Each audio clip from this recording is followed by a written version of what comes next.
Most nights in Cole Whitaker's estate were quiet, predictable, untouched, but one morning, a small red light blinking in his garage changed everything.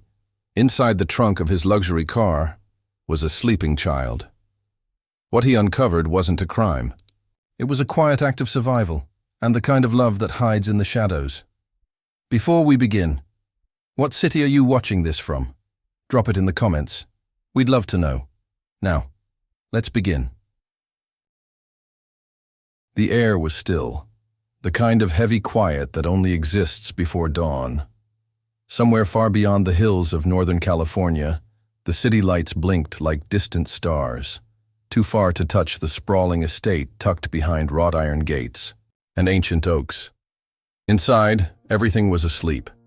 The staff, the systems, the walls themselves. But the silence was about to be broken. Cole Whitaker stepped out of the black SUV, his polished shoes clicking against the smooth concrete of his private garage. The motion sensor lights glowed on as if waking from their own sleep. The billionaire hadn't planned to return early from New York, but the meetings had ended sooner than expected, and he'd decided to fly back on his private jet, alone, without telling anyone. Not out of secrecy, just habit. It was easier not to explain anything when you lived in a world built on silence and control. He paused, letting the quiet wrap around him like a familiar coat. Everything was exactly where it should be. The Aston Martin DB11 he rarely drove, the vintage Porsche he adored more for the story than the speed, and the matte black Tesla Model S freshly detailed just last week. He took a step forward, heading toward the interior door, but stopped mid-step. Something blinked. At the corner of his eye, he caught the faintest flicker of red, subtle, rhythmic, irregular. He turned, the Aston Martin. Its alarm system was slightly off, not fully disarmed, not fully active. Strange. Nothing in Cole Whitaker's world was ever slightly anything. He walked over, slow and deliberate, each footstep echoing in the cavernous space. The car didn't look disturbed. No scratches, no open doors, no sign of forced entry. But that blinking light, that soft, steady pulse, told him something wasn't right. With one hand, he popped the trunk and froze. Inside, curled up between a worn blanket and a threadbare backpack, was a child. A boy, maybe 5 or 6. He was asleep, deeply, peacefully, like someone who hadn't felt safe in days and had finally found somewhere warm. His small hands were wrapped tightly around a frayed brown teddy bear, the kind with one eye missing and stuffing leaking from the side. His shoes were old and scuffed, his jacket too thin for the cold. Cole didn't move. His breath caught somewhere between shock and something harder to define. In all his years, he had never encountered anything like this. Not in boardrooms, not at charity galas, not in the meticulously curated solitude of his home. A child, in his trunk. He took a step back, then another. His mind began sorting through possibilities. A break-in? A kidnapping? A prank? But none of it made sense. This wasn't mischief. This was survival. He pulled out his phone, fingers hovering, ready to call security, the police, someone. But he didn't.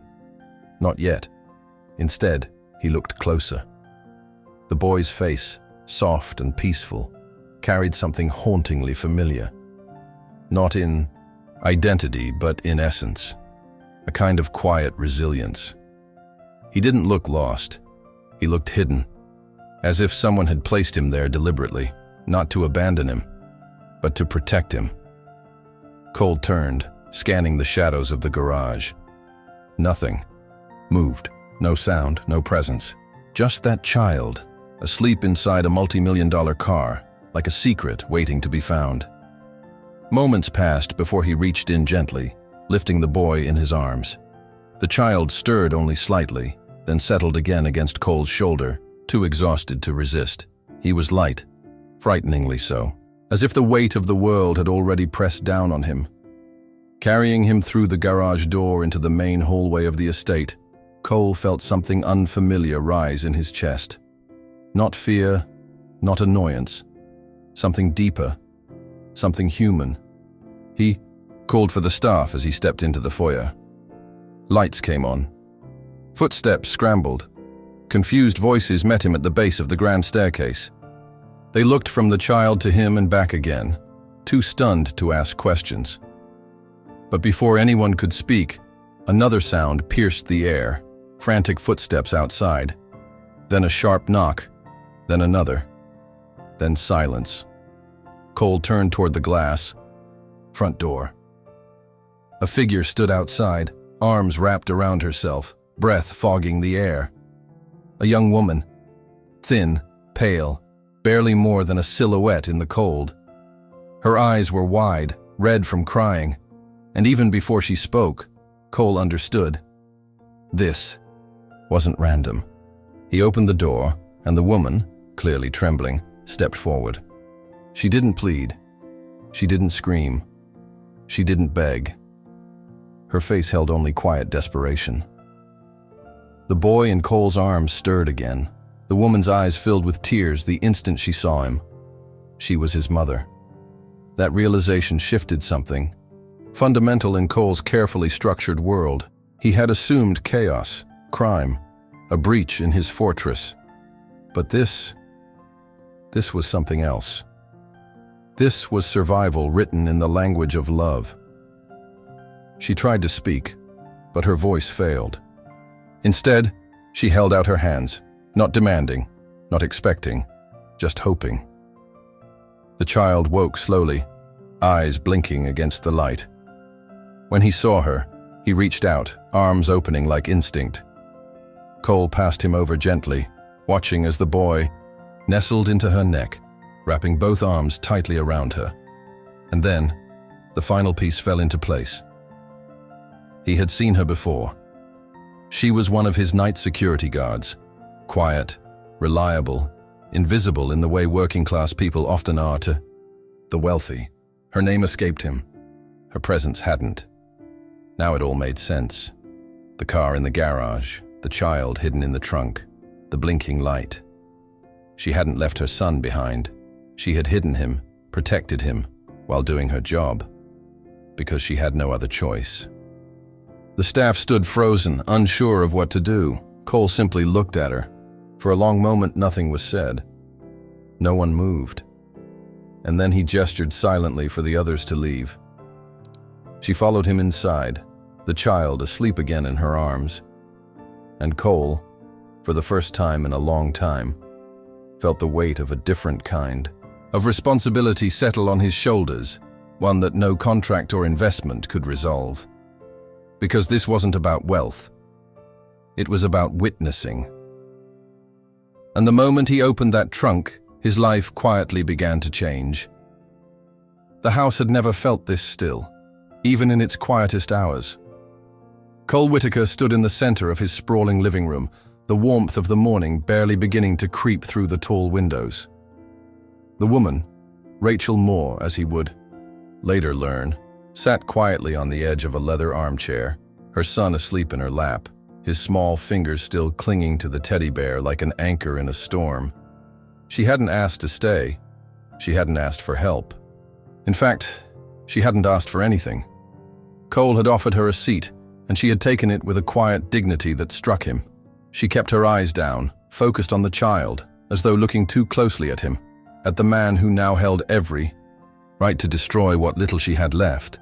Might be too much to bear. He didn't speak right away. Instead, he watched, observed. Her uniform was the same one worn by all nighttime guards hired through his estate's security service. But hers was worn differently, not in appearance, but in presence. Every movement was careful, measured, as if afraid that even shifting her weight might draw attention she couldn't afford. She didn't look like someone who had broken a rule. She looked like someone who had been avoiding collapse for far too long. The child stirred, and she instinctively pulled him closer, brushing a hand over his curls. The gesture was soft, automatic. Cole noticed how natural it was, how present she was with him, even in her own silence. It was a kind of presence he rarely saw in people anymore, especially not in people who had every reason to crumble. Cole finally sat, not across from her, but beside her. Not close, not imposing, but near enough that she knew he wasn't, towering over her. And he waited. Rachel exhaled slowly. Her fingers trembled slightly as she adjusted the boy's jacket. Then, finally, she spoke. She hadn't meant for anyone to find out. 2 months ago, her apartment had been condemned. A gas leak that turned into an eviction with no safety net. With no family nearby and no emergency housing available, she had nowhere to go. She'd managed to keep her job on the estate by sheer force of will, hiding her situation from everyone. The nights were long, the shifts demanding, but they came with access to warmth, security, quiet. And so, she did what she had to do. At first, she left her son with a neighbor, an older woman who tried to help but couldn't continue without compensation. Then came a week of sleeping in her car parked miles away. Then one night, after a desperate internal debate, she drove through the estate gates a little earlier than usual. When she knew the cameras would be shifting blind spots, she gently lifted her son into the trunk of the Aston Martin, the only vehicle not used regularly. She wrapped him in blankets, left a sandwich, a flashlight, a promise that she would be right there, just outside the garage, and for weeks, it worked. She arrived early, stayed late, and watched every motion of the surveillance feed like a soldier on watch. She'd memorized the schedules of other guards, predicted the rotations of house staff, studied blind spots like a blueprint of survival. Her son never made a sound. Not one. Cole listened. He didn't interrupt. He didn't judge. He didn't even shift in his seat. And Rachel, perhaps sensing the absence of condemnation, kept talking. Her words were simple, her story stripped of dramatics. But underneath every sentence was the invisible weight of exhaustion, of someone who'd been treading water for far too long without asking for help, because asking meant risk, exposure, possibly losing the only thing she had left. And now, she feared she'd lost it anyway. Cole leaned back slowly, eyes still on her. Something inside him was unraveling, silently, in the background of her story. A thread he hadn't touched in years, not since his own childhood. He had known loneliness, once, not financial poverty but emotional neglect. His father had been present in name only, a man who offered rules, resources, and warnings, but never warmth. Cole had grown up learning to earn love by succeeding. Quietness was praised, needs were weaknesses, vulnerability was dangerous. So he built walls, first inside himself, then around his life. He had believed he was protecting himself. Now, sitting beside a woman who had nothing but a child in her arms, he saw the other kind of strength. The kind that hid in car trunks. The kind that wrapped worn blankets around small bodies. The kind that gave everything without expecting anything in return. Rachel finished speaking. Her eyes didn't plead. Her hands didn't reach.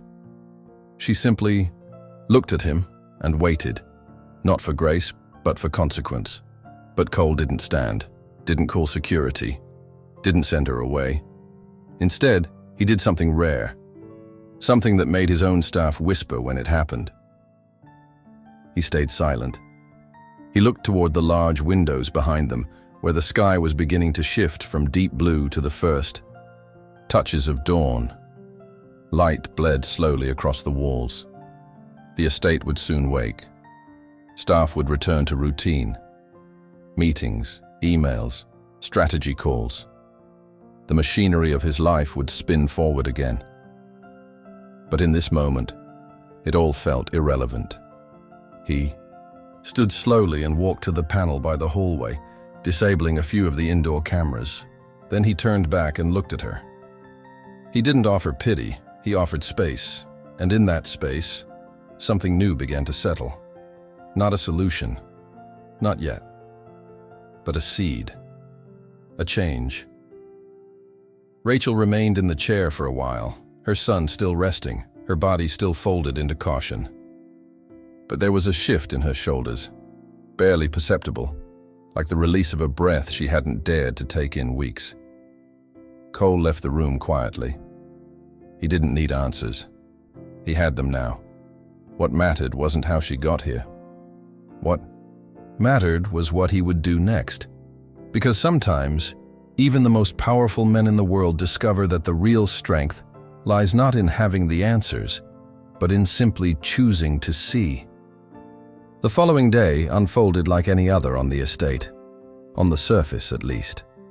Gardeners trimmed hedges in calculated lines. The kitchen buzzed quietly in preparation for a breakfast no one had ordered yet, and the housekeepers moved silently through sunlit corridors, polishing what was already spotless. But somewhere beneath the flawless routine, a quiet shift had begun, one that no one could quite name, but everyone could feel. Cole Whitaker kept his usual schedule. On the outside, nothing changed. He read the financial reports, skimmed through market forecasts, even took a video call with investors from Singapore. But his thoughts kept pulling him back to the garage, to the quiet weight of that child in his arms, and to the woman who had never asked to be seen. Later that morning, he reviewed the estate's security footage from the past few weeks, not through the lens of suspicion, but through curiosity. He watched Rachel's routine unfold in reverse. The careful way she arrived early. The way she moved through blind spots, always alert. The subtle glances toward the garage door during her rounds. Not once did she falter. Not once did she look lost. Instead, she looked determined. As the timeline rolled back, Cole saw it all. The late-night arrivals, the quiet exits, the moments when she stood for a few seconds too long near the trunk of the Aston Martin, checking that it was still latched. And once, in a grainy corner of the screen, he saw her kneel by the back of the car and whisper something through the metal before starting her shift. He paused the footage. This wasn't carelessness. This wasn't recklessness. It was the invisible choreography of survival. Rachel hadn't just risked her job. She'd risked everything to keep her son safe, even if it meant hiding him in a garage where no one was supposed to look. And she had done it with precision, humility, and a kind of quiet desperation that no camera could ever fully capture. That afternoon, Cole watched from the window as Rachel emerged from the guest corridor behind the kitchen, her son in tow. The boy held her hand but moved with small, confident steps, not the steps of someone afraid, but of someone adapting. Cole could see now how used to the shadows they were, how expertly they existed in silence, slipping between moments unnoticed. They passed through the garden slowly, careful not to attract attention. Rachel glanced up once, as if sensing him, but didn't stop. She didn't wave. She didn't smile. She simply kept moving, a woman still trying to stay invisible, even when someone had already seen her. That evening, Cole returned to the garage alone. The Aston Martin sat where it always did, gleaming under soft overhead light. But the space no longer felt sterile, no longer perfect. It held something now, a presence, a memory. He knelt beside the car and opened the trunk, half expecting to find the blanket still there. But it was gone, cleaned up, erased. Still, he imagined it. The little boy curled up against the side, clutching the teddy bear, breathing, slow and shallow in the dark. He imagined Rachel standing outside, counting minutes, every second heavy with fear and hope.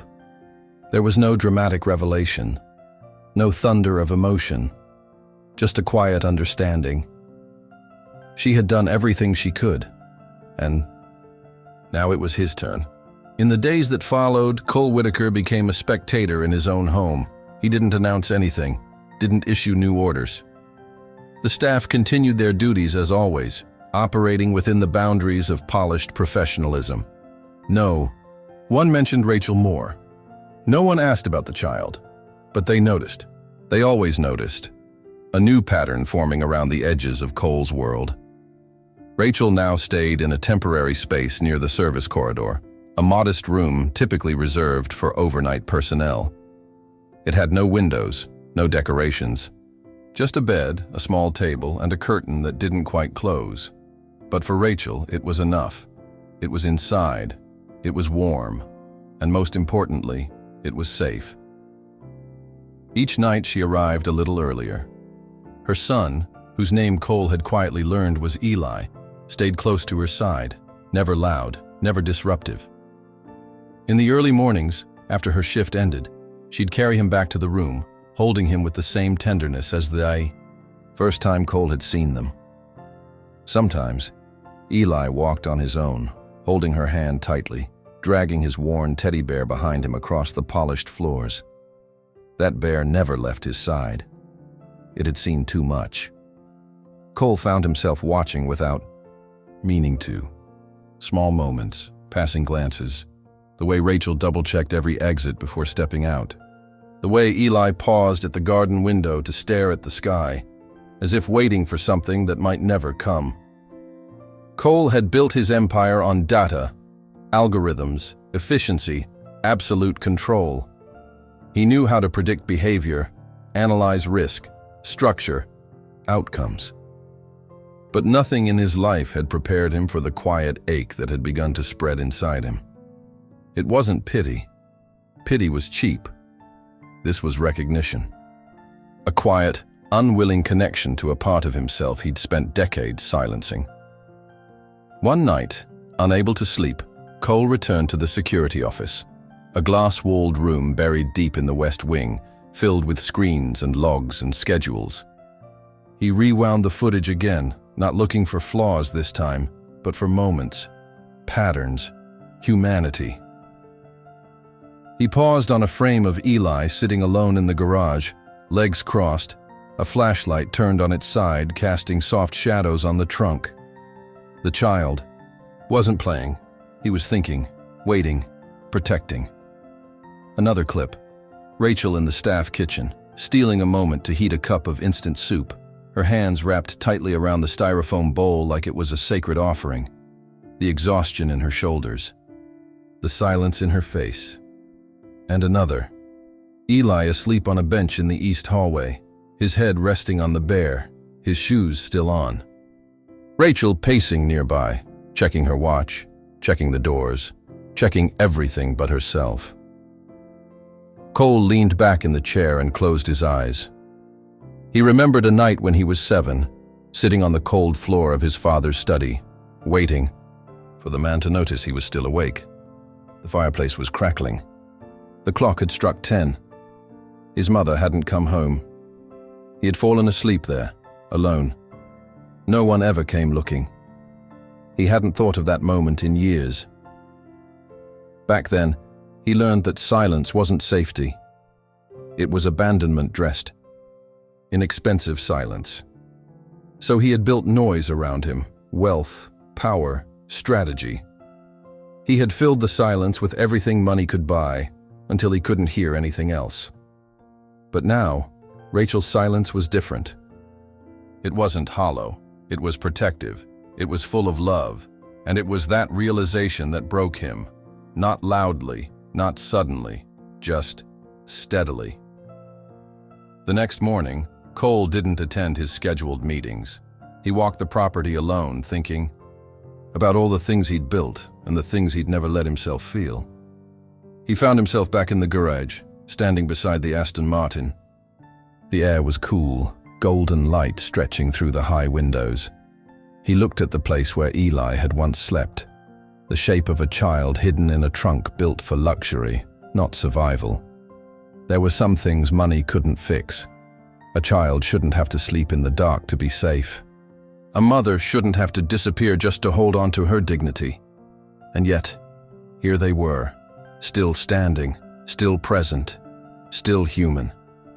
That evening, just before the sun slipped beneath the hills, Cole saw them in the garden, Rachel sat on a bench, eyes half closed, resting. Eli lay curled beside her, head on her lap, bare tucked against his chest. The light made everything look softer. The trees, the stone path, even the edges of Rachel's weariness. And then something unexpected happened. Eli stood, walked to the edge of the garden path and placed the teddy bear carefully on the ground, facing the house, as if guarding it, as if offering something in return. Then he ran back, laughing quietly, curling back into his mother's arms. Cole watched from the second-floor window, something rising in his throat he hadn't felt in years. Not grief, not shame, gratitude. Because, for the first time in a very long time, his house was no longer just a place of silence and wealth. It was beginning to feel alive. The transformation began in silence, as most meaningful things often do. Cole Whitaker didn't announce his plan. He didn't call a meeting, issue a directive, or ask for permission. That wasn't his style. But this time, it wasn't about control. It was about care. A quiet, deliberate kind of care that didn't need to be seen to be felt. The guest house had been locked for years, nestled behind a row of manicured hedges just beyond the garden's edge. It was more of a formality than a home. A stone cottage, with ivy creeping up its southern wall, built for visiting executives or relatives who never came. It had good bones, vaulted ceilings, skylights, a fireplace that still worked. But it had fallen into stillness, like a room waiting for someone to remember it existed. Cole walked through it slowly that first morning. Dust floated in beams of sunlight. The air was dry, untouched. He ran his hand along the mantel and imagined warmth returning to this place.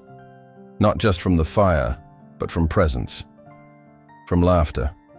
From a child's footsteps on the wooden floor. He brought in the renovation crew quietly, one van at a time. No noise, no explanations, just instructions. New plumbing, fresh paint, soft lights. He chose cream walls and dark wood floors, simple linens and bookshelves already filled. In the small bedroom, he had a mural painted, a sky full of stars, with a quiet bear curled beneath a tree. He added a kitchen stocked with food, a washer and dryer, a lock on the inside of the door, and in the living room, a window seat covered in cushions, perfect for a child to curl up with a story. He didn't tell Rachel. Not yet. He watched from the main house as she carried on, day by day, holding the pieces of her life together with invisible threads. She moved through the estate like someone trying not to leave a trace. But she was wrong. Her presence was everywhere now. Cole noticed how Eli's shoulders started to relax. How he began to smile when no one was watching. How he stood a little taller when holding his mother's hand. That kind of healing didn't come from luck.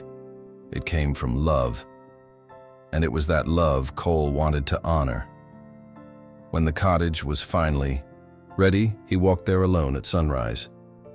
The garden was still wet with dew, the grass soft beneath his shoes. He unlocked the door, stepped inside, and took one final look. It was quiet, peaceful, honest. He placed a small envelope on the table, cream-colored, handwritten. Just a note and a single key. Then he locked the door behind him and left. Later that day, Rachel finished her shift early. Something felt different. The staff was softer toward her, like they knew something she didn't. No one said anything, but they smiled gently. She held Eli's hand and began her walk toward the service corridor, expecting another restless night in the small room that was never truly theirs. Then she saw it.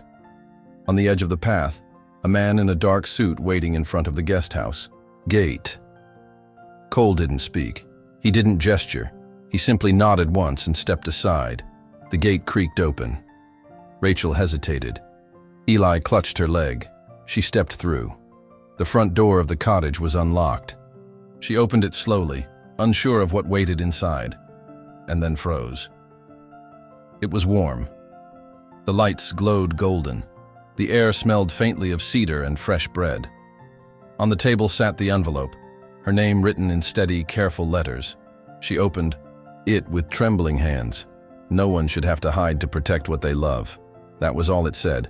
No signature, no instructions, just truth. Rachel sank into the nearest chair.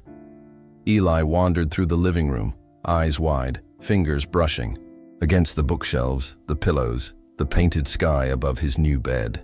He found the mural almost immediately, the bear under the tree, and sat on the floor in front of it, like he was meeting an old friend. Rachel didn't cry. Not right away. She just breathed. For the first time in months, she breathed like someone who wasn't holding back. Outside, Cole stood beneath the branches of a tall oak, hands in his pockets. He didn't approach the house again. He didn't need to. Some things didn't require witness. Some gifts were meant to live quietly, asking for nothing in return. The estate remained unchanged in its structure. The routines continued, but something had shifted. The staff moved more gently through their tasks. The hallways didn't echo the same way, and every morning just before the sun touched the tops of the hills, Cole would pass by the cottage path and see a single light glowing from the window, proof that someone was home, not just staying, belonging. It began with the smallest changes. The way Cole Whitaker paused at the edge of the garden path each morning, just long enough to see the light still glowing through the cottage window. The way his pace slowed, only slightly, as he passed, as though acknowledging something sacred without needing to name it. He never knocked, never intruded. He let the light be enough. From the outside, nothing had shifted dramatically. The estate remained pristine.